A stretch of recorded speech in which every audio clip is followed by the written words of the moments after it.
Mis estimados emprendeduros y emprendeduras, yo soy Rodrigo Navarro y el día de hoy no se encuentra Alejandro conmigo, así que el episodio va a ser un poco distinto. Él está disfrutando de las bellas playas de Quintana Roo y feliz cumpleaños, por cierto, Alejandro, espero le esté pasando muy bien por allá. Pero yo no los quería dejar sin episodio y les quiero dar una actualización de mercado un poco corta.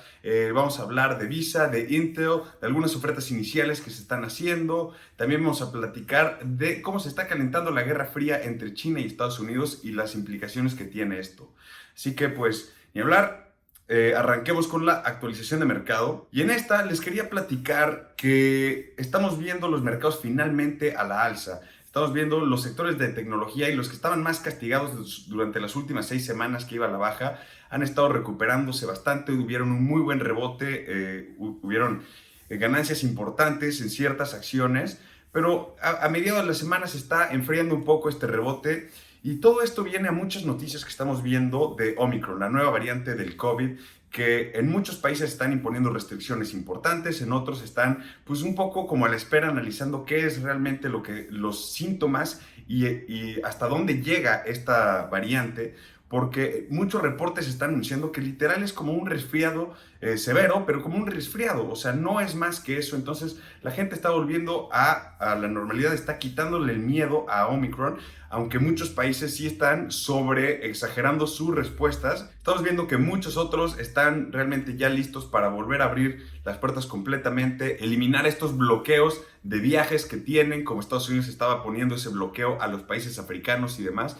Pero estamos viendo que los mercados están reaccionando positivamente a esto porque está eliminando el miedo que tenían los inversionistas de un posible cierre económico nuevamente. Entonces la gente está volviendo a invertir, está esperando esta subida y alza de fin de año que siempre esperamos. Así que pues, de nuevo, los mercados están a la alza. Hablando en términos de empleo, estamos viendo que hay menos aplicaciones para beneficios de desempleo de lo esperado. Sin embargo, se agregaron muchos menos empleos de lo que se esperaba en noviembre. Se agregaron solo 250,000 empleos cuando se esperaban más de 575,000.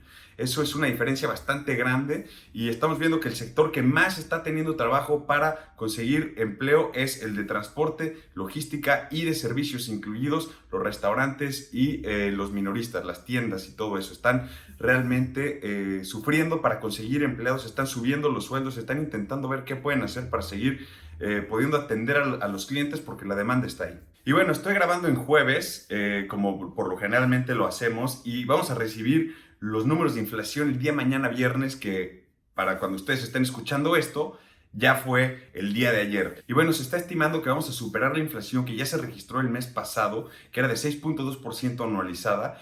Y si superamos este nivel de inflación, vamos a seguir creciendo y ya es una inflación que va a forzarle la mano a la Reserva Federal de acelerar su proceso de tapering, que es el dejar de comprar esos bonos del mercado que estaban haciendo, que estaban comprando 120,000 millones de dólares en bonos del mercado para poder realmente inyectar liquidez. Y como habíamos platicado, ya habían anunciado que están dejando de hacer esto con un programa de aquí hasta junio, dejando de comprar cerca de 15,000 millones de dólares mensuales hasta que ya no estén comprando nada. Aparte, al parecer van a tener que subir las tasas de interés y esto realmente está manteniendo muy nerviosos a los inversionistas. Específicamente estamos viendo esos cambios tan volátiles en los sectores de tecnología, que serían las más afectadas en un cambio que serían las más afectadas en un incremento de tasa de interés en la economía americana. Y bueno, una estadística que leí que les quería compartir porque se me hizo bien interesante es que estamos a un nivel récord, en niveles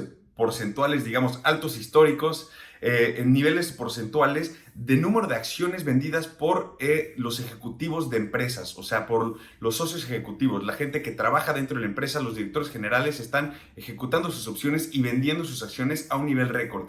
¿Por qué será esto? Porque claramente nos indica que los mismos ejecutivos están viendo que el mercado está sobrevaluando sus empresas, están los múltiplos ya muy altos y ellos quieren pues ahora sí que pues salirse y realmente retener ese dinero y esa riqueza que han acumulado por la sobrevaluación de sus empresas del mercado. Esto no es una buena señal porque lo único que nos dice es que probablemente exista una gran corrección, una caída fuerte en un futuro próximo.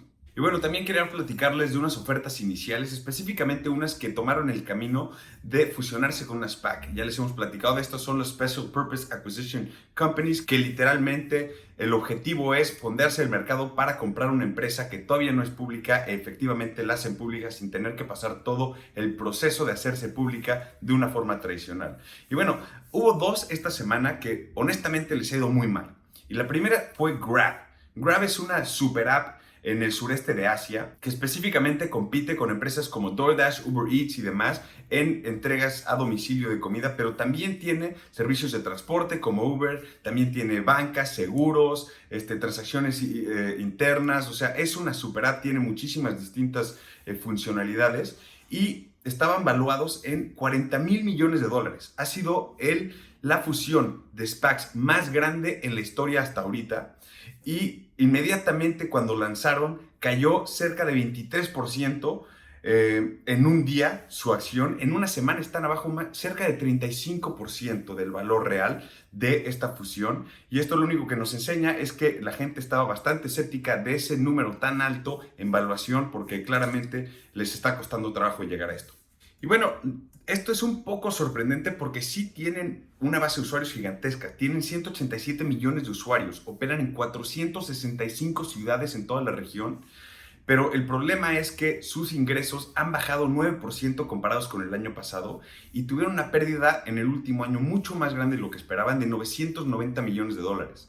Por eso es que los inversionistas no están tan confiados de que sean escalables y que puedan llegar a rentabilidad en ningún momento próximamente, mínimo. Y a ver en qué queda su valuación, porque al final del día los mercados dictan lo que vale una empresa, pero al día de hoy ya está más o menos valuada en cerca de 32 mil millones de dólares, que es una baja considerable de su lanzamiento. Y bueno, la otra SPAC que también le está yendo muy mal es BuzzFeed. Y BuzzFeed es básicamente una revista digital que tiene muchísimos noticieros digitales y muchos artículos y todo, y se dedica a promover sus noticias de manera digital. Y obviamente les ha estado yendo muy mal, para empezar, porque es un negocio difícil, o sea, hay muchísima competencia, o sea, están compitiendo literal con redes sociales y más para poder atraer la atención de la gente y pues ya estaban sufriendo muchísimo de liquidez porque su negocio es vender anuncios y simplemente no han tenido la capacidad de vender lo suficiente porque pues claramente están compitiendo con las redes sociales y la publicidad digital, que pues es mucho más importante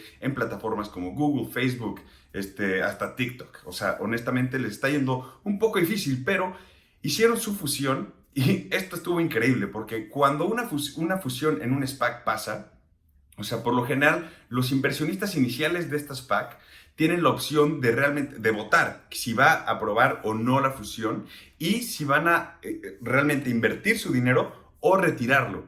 Increíblemente aquí, después de hacer una fusión, el 94% de los inversionistas de esta SPAC retiraron su dinero, lo que nos dice que solo 6% de esta SPAC realmente dio el dinero y a BuzzFeed solo le tocaron 19 millones de dólares y tuvieron que hacer una deuda convertible de 150 millones de dólares para que realmente pudieran seguir operando. Y esto es a lo que voy con que pues claramente la gente no les está apostando bien a ellos, están en una situación muy difícil y es una manera realmente de querer salir al mercado e intentar fondearse, pero pues no les salió de la manera que esperaban. Y bueno, los problemas de BuzzFeed no acaban solo en su fallida fusión con el SPAC, sino que también sus mismos empleados y todos los escritores que realmente han formado una unión, están en huelga. Literal, hicieron un walkout, o sea, se salieron todos de su oficina y ya no querían escribir y dijeron, pues no vamos a trabajar si esta fusión pasa y demás, porque iba a ponerlos a ellos en una posición más vulnerable que no les iba a dar el poder de realmente seguir adelante con su libre expresión y demás. Tenían miedo de quién los podía comprar y podía censurarlos y demás. Pero esto ya es un problema interno que tienen que solucionar ellos y no requiere de un genio saber que en cuanto pasó este SPAC y se hizo público, realmente acabaron abajo. Aunque honestamente cuando salió y se anunció que ya era un hecho y salieron a la venta estas acciones, subieron casi 40%, aunque el día acabaron abajo 13% y el día siguiente abajo otro 14%. Así que sabemos que pues, les está doliendo un poco, pero BuzzFeed es una empresa que hay que seguir de cerca. Honestamente, yo no le invertiría porque pues, claramente tienen problemas internos, tienen problemas en hasta recaudación de ingresos, o sea, no están haciendo los suficientes ingresos para ser rentables. Yo no les veo un futuro muy próspero, pero pues hay muchos inversionistas que opinan diferente. Y bueno, hablando de ofertas iniciales, también les quería platicar de Intel. Y no, claramente no es su oferta inicial, ellos ya son una empresa pública, son los fabricantes de microchips de los más grandes del mundo y de los originales, pero quieren hacer una oferta pública de una de sus empresas que ellos son dueños de, y se llama Mobileye. Mobileye es una empresa que se dedica a hacer sensores para los coches eléctricos, para todo el tema del piloto automático. Y ellos fueron adquiridos por Intel en 2017 por $15,000 millones. Pero desde entonces han estado operando bajo el paraguas de Intel y les ha ido muy bien. Sus ingresos han subido cerca de 40% anualmente desde que los adquirieron y honestamente los ingresos de Intel no están ni siquiera ni siquiera cerca de ese nivel de crecimiento. Entonces Intel, en una muy buena movida, está viendo todo este calentamiento que hay en el mundo de los coches eléctricos. O sea, nada más vemos la evaluación de Rivian y entendemos el por qué está así de calientito el mercado. También Fisker, Nikola, todas estas empresas que han estado saliendo en el mundo de los coches eléctricos, que tienen valuaciones que realmente no tienen sentido. No hablemos de Tesla porque todos sabemos que esa valuación es muy distinta a solamente sus coches eléctricos, pero sabemos que es un mercado que los inversionistas están listos para meterle todo el dinero posible porque es un mercado en crecimiento y que va a seguir creciendo por los años siguientes. Entonces, ¿qué está haciendo Intel? Va a agarrar a Mobileye y va a hacer una oferta inicial específicamente de esta empresa ya al mercado público. Se está estimando que esta evaluación de Mobileye va a estar cerca de $40,000 millones hasta $50,000 millones, todo dependiendo del rango que puedan encontrar después de su roadshow, hablando con inversionistas institucionales y demás, pero ya es un rango mucho más alto de cuando ellos los compraron hace 3 o 4 años por $15,000 millones. Entonces, un buen retorno ahí para Intel y sobre todo si estas valuaciones, como estamos viendo, siguen explotando, las acciones de Intel, porque no van a vender todas, van a seguir subiendo sus acciones de Mobileye cuando ya sean públicos. Y importante saber que Mobileye ha estado trabajando tan duro que ya tiene contratos con el 80% de todos los fabricantes de coches en el mundo. No nada más de los coches eléctricos, de todos los coches en el mundo, Mobileye ya tiene 80% del mercado de todos, lo cual es algo bastante impresionante y habla muy bien de ellos. Así que es una de esas ofertas iniciales que toca tener en la mira para que cuando salga poder tener una buena inversión ahí, a largo plazo un buen rendimiento, que es lo que todos buscamos, ¿no? Y bueno, hablando del mundo de los coches eléctricos, esta semana se anunció el National Electric Highway Coalition, que es la coalición nacional de carreteras eléctricas. ¿Y qué es esto? 50 de las empresas de energía estatales y por todo Estados Unidos, de las más importantes, se están ahora sí que uniendo, creando esta coalición para poder invertir en conjunto para crear una red de estaciones de carga para coches eléctricos. Esto es increíbles noticias porque esto va a acelerar el proceso de cambio pues ahora sí que de toda la estructura de los coches que tenemos en este país, sobre todo, o sea, esto hablando específicamente de Estados Unidos, pero va a acelerar el proceso de cambio de una manera importante. O sea, porque ellos ya, entre los mismos socios, ya aportaron $3,000 millones para empezar este cambio, esta inversión, y aparte van a poder estar recibiendo los fondos de la propuesta de infraestructura de la administración de Biden, que sabemos que ya les van a destinar $7,500 millones. Claramente crearon esta coalición para en conjunto tener mucho mejor voz y voto para poder estar recaudando estos fondos de la administración de Biden y del gobierno para poder invertir en una estructura que les puede dar un rendimiento mucho más alto, porque al final del día ellos son empresas de energía y quieren estar vendiendo su energía a estas estaciones de carga donde sea que queden y cuando estén cerca de sus operaciones. Entonces es una gran noticia para el mundo de los coches eléctricos, es una gran noticia para estas empresas como tal y sobre todo para la infraestructura de Estados Unidos para que vaya modernizándose en los siguientes años. Claramente, con estos $3,000 millones que ellos ya pusieron, más los $7,500 millones de la administración de Biden, no es suficiente para hacer toda esta red de estaciones de carga eléctricas en todo Estados Unidos. Se estima que se necesitan cerca de $50,000 millones y se estima que de aquí al 2030 es que vamos a poder realmente ya tener completamente esta red de estaciones de carga, pero es un muy buen paso adelante, así que nada más quería compartirles esa gran noticia.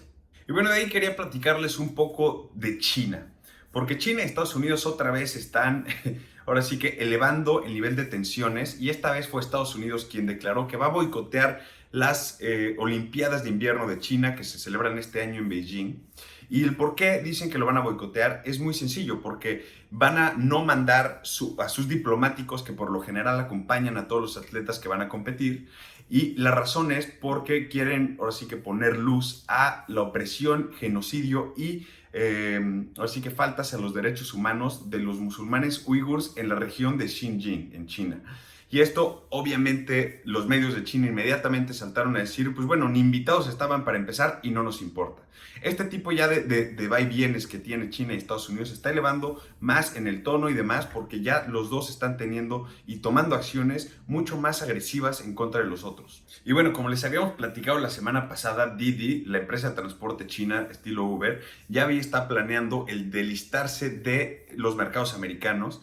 Y todavía había preguntas de cómo es que van a pasar estas cosas y todavía no deciden exactamente cómo lo van a hacer, pero ya hay un par de opciones. Una es literalmente delistarse de Estados Unidos y nada más no pagarle nada a nadie, que es una opción terrible para todo el mundo. Otra es literal hacer su oferta inicial en Hong Kong y que cada acción que se esté comprando en Hong Kong es básicamente una recompra de las acciones en Estados Unidos, lo cual pues sería una excelente noticia para la gente en Estados Unidos y esos accionistas porque estarían recibiendo dinero directamente pagado por accionistas en China y en Hong Kong a un precio pues posiblemente mayor porque le tienen más confianza o porque simplemente sienten que una vez que esto pase el gobierno de China va a tomar un paso atrás y va a dejar de estarles ahora sí que molestando tanto a Didi y dejarlos operar de manera tradicional. Entonces eso es buena noticia para Didi y para los inversionistas americanos, pero vamos a ver qué pasa porque esto está calentándose todavía más, ya que esta semana el SEC, que es el Securities and Exchange Commission, que es ahora sí que la institución regulatoria de los mercados bursátiles aquí en Estados Unidos, anunció que ya acabaron los requerimientos para las empresas internacionales que van a tener que estar reportando a partir del 2024. Y esto incluye auditorías. Y eso es justamente lo que el gobierno de China no quiere, que el gobierno americano tenga la opción de auditar a empresas chinas solamente porque están listadas en los mercados americanos. Esto puede hacer que muchísimas más empresas chinas que están listadas en Estados Unidos empiecen a retirar y a hacer la movida a cambiarse, a volverse a listar en los mercados ya sea de Shanghai o de Hong Kong, porque simplemente les está causando mucho pues miedo que el gobierno de China les ponga el dedo encima como se lo hizo a Didi, a Alibaba y a los demás. Entonces, en este rebote esta semana que vimos, muchas de las empresas chinas también ven un rebote importante porque estaban ya muy castigadas, pero al salir esta noticia, otra vez las empresas chinas van a la baja en el mercado americano y es porque este riesgo es latente. O sea, ya como inversionista no sabes qué va a pasar y por eso es tan importante qué pasa con esta movida de Didi. El cómo actúen ellos va a poner el precedente de cómo va a pasar las siguientes veces para los inversionistas americanos. Entonces hay mucha atención en esta noticia y claramente pues es un roce importante entre China y Estados Unidos. Y bueno, otra noticia que fue muy hablada en referente a China dentro de Estados Unidos esta semana fue que Apple en 2016 firmó un contrato con el gobierno de China de inversión de $275 mil millones para invertir en sus fábricas, en entrenar a la gente, en mejores procesos, o sea, realmente una inversión para ayudar a la economía china a crecer y a cambio Apple estaba recibiendo pues menos presión del gobierno de China, los dejaban operar, no les imponían reglas en su App Store, no les quitaban los códigos para los desbloqueos de sus teléfonos, todos esos temas que han sido problemas en Estados Unidos, pero que China ha dejado que Apple opere. Ya sabemos por qué fue. Porque Apple pues simplemente le bajó la cabecita a el dictador Xi Jinping, a Winnie the Pooh, y está realmente pues operando a todo lo que da en China, donde literal fabrican casi todos sus productos para empezar, y esta inversión fue muy importante para el proceso de China de elevar el nivel de manufactura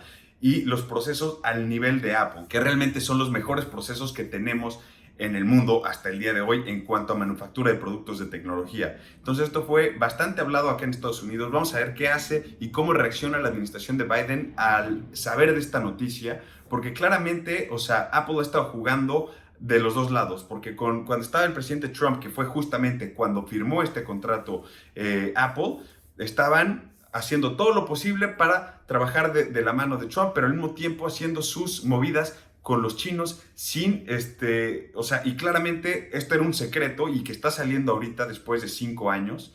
¿Y por qué Apple lo quería mantener en secreto? Pues porque claramente les iba a afectar negativamente en la prensa, porque obviamente el presidente Trump iba a ir en contra de ellos, específicamente sabiendo que están ayudando a la competencia directa de Estados Unidos y alguien que nos está realmente queriendo reemplazar como los líderes del mundo. Claramente es algo que Apple no quería que pasara, ya pasó, ahora vamos a ver las repercusiones que van a tener. Pero bueno, yo quería hacer algo distinto el día de hoy con ustedes y quisiera saber su opinión, porque sí me interesa saber qué opinan. ¿Ustedes creen que Apple está bien en firmar contratos con gobiernos extranjeros, digamos, a las espaldas de su país, donde ellos operan, donde tienen la protección legal del gobierno de Estados Unidos, para poder, digamos, apaciguar al gobierno chino y que les abrieran el mercado de China sin restricciones? ¿O creen que, pues, claro, es una empresa privada y pues tiene todo el derecho a hacer lo que se le antoje en donde quiera? Y finalmente, hablando de estas asperezas con China, es que el gobierno de Biden está a punto de aprobar ya su inversión en microchips dentro de Estados Unidos. Ahora sí, es parte de su proyecto de Build Back Better, pero es un proyecto específico para quitarnos, ahora sí que esa dependencia que tenemos en la manufactura de microchips de Asia, específicamente de China y de Taiwán, que pues al final del día ellos lo ven como parte de China. Entonces, la inversión americana en hacer esto, que ha sido nula por los últimos años, es importante porque Biden tiene que hacer algo al respecto para quitarnos esa dependencia y realmente ser soberanos en cuanto a toda tu cadena de suministro, específicamente en tecnología. ¿Y esto por qué? Porque representa un riesgo de seguridad nacional. No puedes depender de un tercero en tus microchips. Simplemente no se puede. Y esto China inmediatamente salió y saltó. Sus diplomáticos salieron a decir que si aprobaban este proyecto y que realmente se fondeaba, que es algo que se espera que se tome el voto en el Congreso antes de fin de año, que ellos inmediatamente iban a empezar a tomar represalias contra Estados Unidos en maneras que ni siquiera nos imaginamos. Eso ya es una amenaza directa y es a lo que voy, que se está calentando esta guerra fría bastante. Así que veamos qué pasa, si el Congreso de Estados Unidos quiere aprobarlo o no, pero es algo que como país Estados Unidos tiene que hacer por seguridad nacional. Y bueno, finalmente, señores, sé que ya se dieron cuenta que este video es distinto. Para todos los que nada más nos están escuchando, quiero que sepan, tuvimos un poco de problemas técnicos. Como Sergio también está fuera de la ciudad, hemos estado haciendo todo esto remoto y pues a veces pasan accidentes, pero lo que sí nos da es una oportunidad para revisar los números de la inflación, porque ya llegaron y fueron del 6.9% comparado con el año pasado, y eso es el récord de hace 31 años. No teníamos inflación de este nivel. Los mercados igual cerraron al alza porque yo creo que ya todo el mundo se esperaba que esto iba a pasar.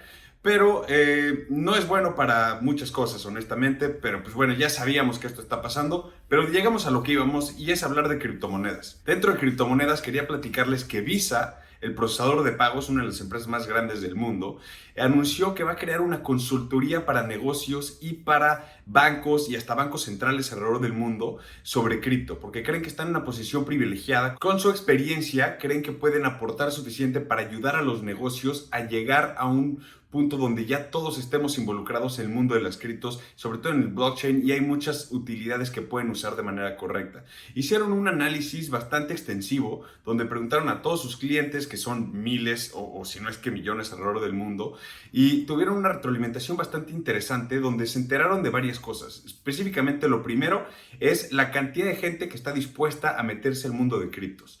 Después también se dieron cuenta de la cantidad de fintech que están generando, que se están creando, y expandiendo básicamente gracias a sus actividades dentro del cripto y ofreciendo servicios relacionados a las criptomonedas. Esto hace que claramente haga que Visa se dé cuenta y diga, ¿sabes qué? Pues sí tenemos que meternos más en este mundo, por más de que tienen ya mucha experiencia en el rubro. Pero también se dieron cuenta que el 60%, o sea, 2/3 partes de toda la gente que les preguntaron que si se cambiarían de banco, si les ofreciera ese nuevo banco todos los servicios bancarios tradicionales, más aparte los servicios de cripto, y 2/3 partes dijeron que sí. Esto es enorme, es una gran cantidad de esto, y pues al final del día tienen que hacer algo, y por ende Visa decidió que se va a meter al mundo de las criptomonedas de lleno, y creando esta consultoría para realmente ayudar al mundo de las criptomonedas y a los mismos países, instituciones gubernamentales y bancos gigantes a realmente adaptarse a este nuevo mundo y a este nuevo mercado. Así que es una gran noticia para las criptomonedas en general. ¿Y qué pasa aquí? O sea, ellos dijeron que la mayoría de todos sus comerciantes, o sea, todos sus clientes reales, no estarían dispuestos a introducir pagos con criptomonedas directamente por la volatilidad de las mismas. O sea, está la volatilidad de, o sea, de Bitcoin o Ethereum o todas estas monedas que conocemos que son enormes, pero la volatilidad es altísima. Entonces, para un comerciante que no quiera asumir ese riesgo, que un día puede estar al 20% arriba o al mismo tiempo perder 20% de todos los ingresos que esté ingresando de sus pagos el mismo día, no puede estar ajustando los precios diario, o sea, no pueden estar haciendo eso. Entonces, para estabilidad están usando y están explorando incluir los stablecoins, que son algo que es una gran noticia porque están en la mira de todo el mundo y sobre todo el gobierno de Estados Unidos. Ahorita les platico el por qué, pero los stablecoins es uno de los rubros más grandes de criptomonedas que están creciendo muchísimo. Y bueno, solo para poner un poco de perspectiva, el mercado total de criptomonedas es de 2.6 millones de dólares, donde Bitcoin solito es 1 millón de millones. Y las stablecoins han estado creciendo muchísimo. Hasta ahorita son 140 mil millones de dólares ya en captación de mercado en stablecoins. Así que tienen muchísimo por crecer, muchísimo lugar a donde ir, pero pues realmente aquí es donde se tiene que fijar bien las reglas, porque esto acaba de pasar en Washington, porque esta última semana hubo una conferencia en Washington de criptomonedas donde los congresistas de Estados Unidos se reunieron con los líderes de las empresas más grandes de criptomonedas de Estados Unidos para hablar de regulación y de a dónde va el mercado y todo. Realmente lo consideraron como un esquema de aprendimiento para poder entender en dónde están y hacia dónde regular, y claramente necesitan a los líderes de estas empresas para poder crear regulación que no los, ahora sí que no los lastime, pero que también ayude al mercado a llegar al mercado completo de Estados Unidos y del mundo, ¿no? Entonces, para crear estas regulaciones correctamente, se requiere de mucho estudio para poder crear las mejores regulaciones que fomenten las criptomonedas y que fomenten el crecimiento de estas empresas y de nuevas empresas y nuevas monedas y nuevas funcionalidades para mejorar nuestros sistemas financieros completamente. Entonces, lo que sí aprendimos esta semana es que los políticos tienen mucho miedo de los stablecoins específicamente porque claramente es algo que les genera un riesgo sistemático porque les quita el poder a su institución, que es el dólar americano, como la moneda de cambio total. Pero al final del día un stablecoin está ligado a su moneda, entonces el riesgo no es tan alto como tal, pero tienen miedo de que puede reemplazar todas las transacciones que se hacen en dólares y puede hasta desestabilizar el sistema financiero completo.